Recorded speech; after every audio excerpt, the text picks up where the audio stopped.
Hi, welcome to Comic Talk. I'm Joshua. And I'm Drew.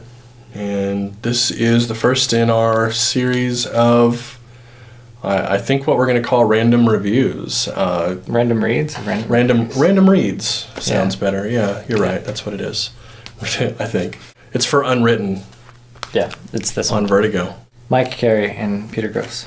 Never heard of Mike Carey. Aren't those the hosts for Morning Edition? What? Morning Edition on NPR. I don't think so. No, it's Terry Gross. And oh, yeah, okay. Yeah. All right, thing.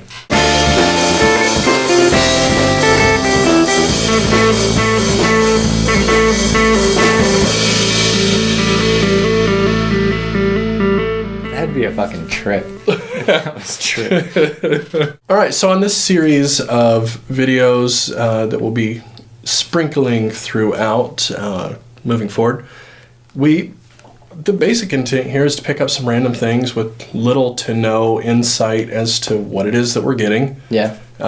Really almost just based entirely on superficial things like how the cover looks, the name of it. The bullshit plot synopsis on the price. Or yeah. I think I got this one for like $3 or something like that. So just things that we haven't seen reviews on, haven't heard much about, and we're going to just try them out and see what we think. So This is the first one we're doing. This is the Unwritten, Mike Carey and Peter Gross. Going forward for the next few months, I could see doing a lot of these because we're caught up on everything that we did on the pull list. Right. So it's going to be 4 to 6 months before we see any of that shit in trade. Yeah, exactly. Yeah. So, there's very clearly a Harry Potter analogy type thing going on, and they even tipped their hat to it at one point, A few points. Yeah. A few points, yeah. And the basic premise is that there's this dude and his dad wrote all the books, then based the character off him, and then his dad disappeared, so now he's the face for it, whatever. And then shit goes awry in weird ways where he had a social security number that wasn't his, and he had different names and pictures, and different people were claiming to be his parents, and kind of goes on from there. And there's some magical shit too. Right, and questionably. Yeah, and kind of the underlying current through this is that maybe he is the character, because the book that his dad is famous for writing, the book series, the main character is based on him. And so there's this kind of underlying thing about, is he actually the kid? Is there some weird magical thing going on? So let's start out. Just what did you think? As in, did I like it or not? Yeah. Yeah, I did. It was very interesting. It was a story from a different angle than anything that I've read before. I've never... there's, slightly analogous things, somebody being a character in a movie and then being put in a situation where they have to become that character or whatever, but this is a little bit different. I'm kind of back and forth on this one because there's some stuff that I really like. I really like the premise. I like the writing overall. I think it's a pretty strongly written in terms of pacing and dialogue. I like that it's hard to nail down exactly what genre it is. There's a lot of different... There's a lot of interpersonal drama happening, and there's kind of a slice of life thing for the son of an author. There's also these weird horror undertones that come and go. Yeah. There's weird fantasy elements. It kind of is all over the place, and there's even some historical there's elements. Yeah, some interesting historical stuff. It's got a little bit of a National Treasure feel. Yeah, that's what I was trying to think of the name of that damn movie. Yeah. But at the same time, as a standalone read, it does fall a little bit short because it's very much just a piece of a larger thing. And to me, I didn't feel like I got a satisfying whole standalone story. Right. There wasn't a sense of completion at the end by any means. Actually, the last issue of this totally switches characters. It follows somebody else in a completely different time period. Right. And I was so pissed about that when I got to it. Yeah. I flipped forward a few pages and I was like, what the fuck? Am I going to figure out what happens or not? Right. It's a total cliffhanger. But I did enjoy the little backup read. I did too. It was a good backup read. It just was strange to end on that. Sure. Yeah. On a higher note, kind of back to the National Treasure thing, I always like it when writers seem to like go learn about something and then write a book, or like learn about something concurrently while they're writing a book. And there's a lot of examples of this, in that there's this whole like geographical element to writers and novels and stuff like that. And I mean, I just like learned a lot by reading this book, and I thought that was cool. You know, it's almost like watching public access for a little bit. You know, you feel like you got something out of it. Well, and it's also a fun just plot point or a premise here. Yeah, a device. I mean, it's clearly a device for yeah. something that's coming later. Like, right. And I know exactly where they're going with this. Right. And as it progresses through this trade, it does become more and more obvious how that works, and it helps to inform you a lot about like what else is happening in the story. Like as you realize what that's about, that tells you a lot more than just what that's about. Like it really does inform you a whole lot about how everything else is working, and it sort of helps because you can, at first, as you're reading through, up until at least the second act of this story, if you could even break it into acts really,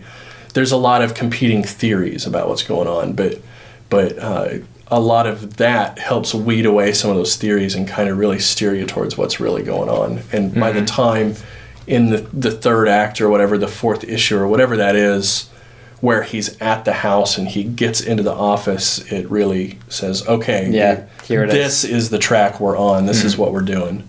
But I also enjoyed the elements in the first act when they were sort of playing with the ambiguity of the whole thing. Like he would show up to a place and like, you know, talk all about this book, and they're like, oh, so you read it? And he's like, no, not a page. Yeah. Like I just have this really weird set of knowledge that, you know.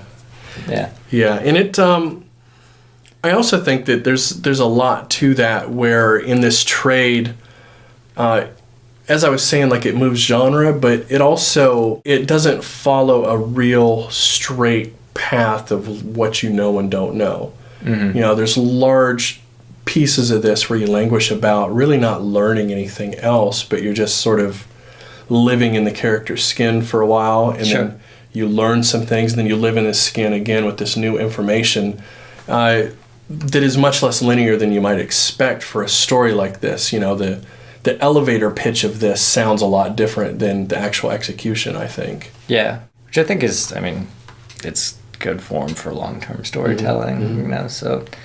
again, I've never read anything by Mike Carey before, but he seems like a very, I don't want to say calculated because that seems like a negative term for some reason, but a very deliberate writer. This is very deliberately written. Yeah, that's exactly how I would describe it as well. The other big part of this that I thought was interesting is how much they play with the back and forth of like, suspended disbelief is basically what it is.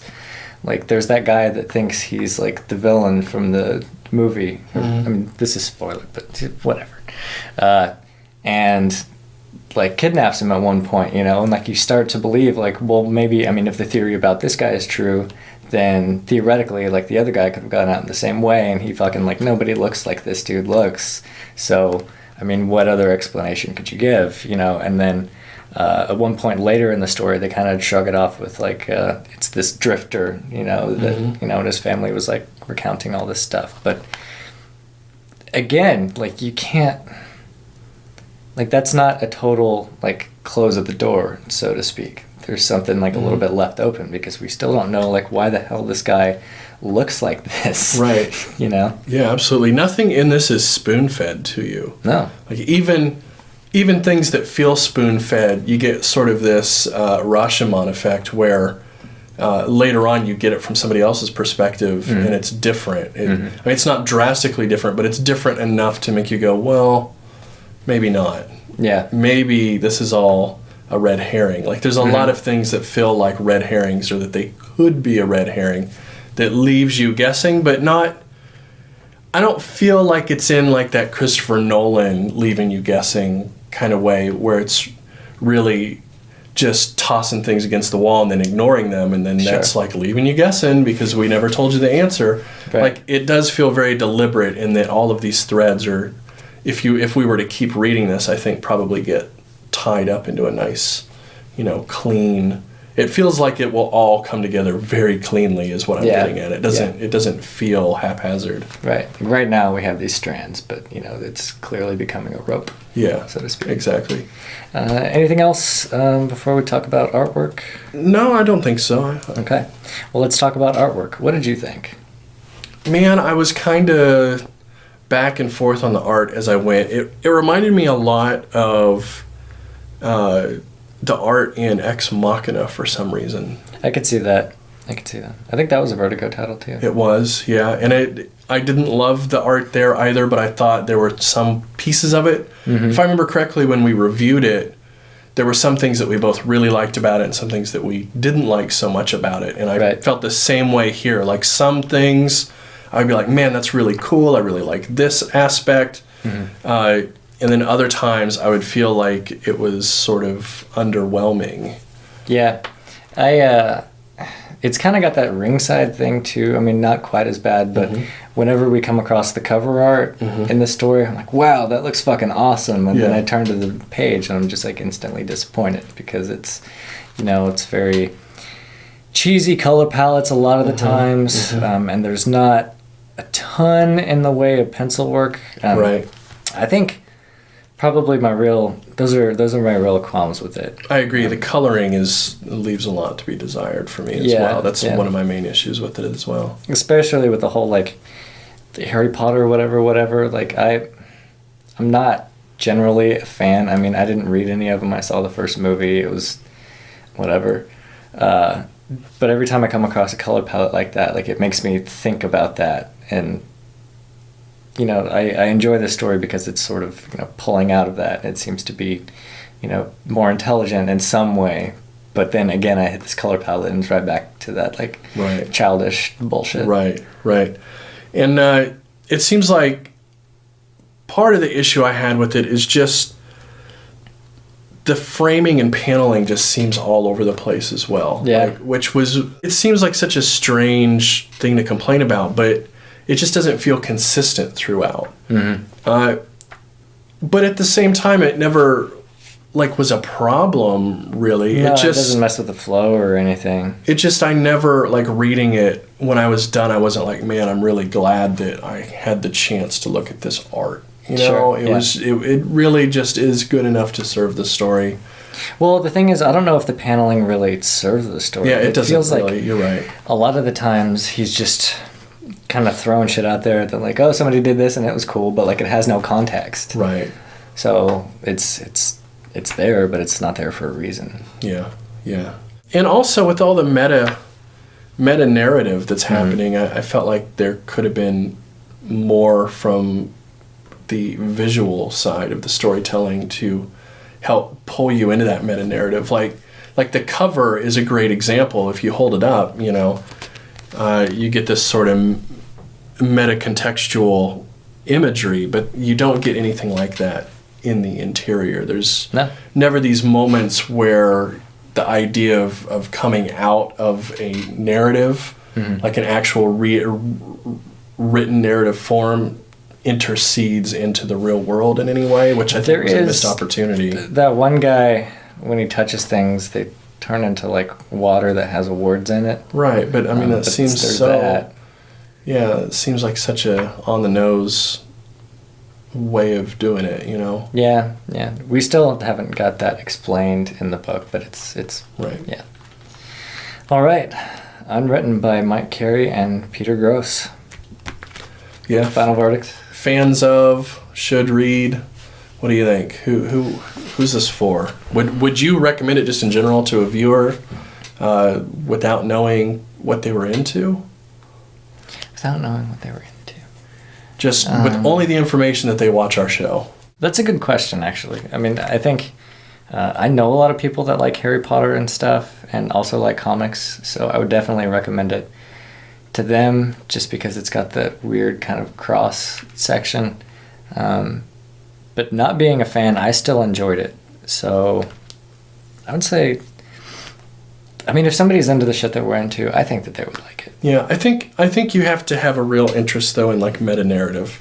If you're not into meta-contextual concepts, if like that idea of like literature as a living form doesn't interest you, then you're probably not going to dig this. Like if you read a lot of Grant Morrison stuff, you're like, whatever, what a jack off, you know what I mean? Yeah. Then you're not going to like this. But a Grant Morrison fan would probably be the kind of person that would like this. Sure. And this isn't quite as far out as, everything he's put out recently. Right. Sure.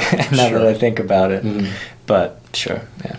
It gets in this weird loopy kind of thing where it feeds into itself, and you're reading a story about characters that think they may be the characters from a story they read, right? Which gets this weird recursive thing happening when you're reading it, which I thought was interesting. Yes, it's very recursive. That's a good word. Yeah. All right, Facebook, Twitter, Tumblr, podcast, YouTube, things. All the stuff. All the things. Later.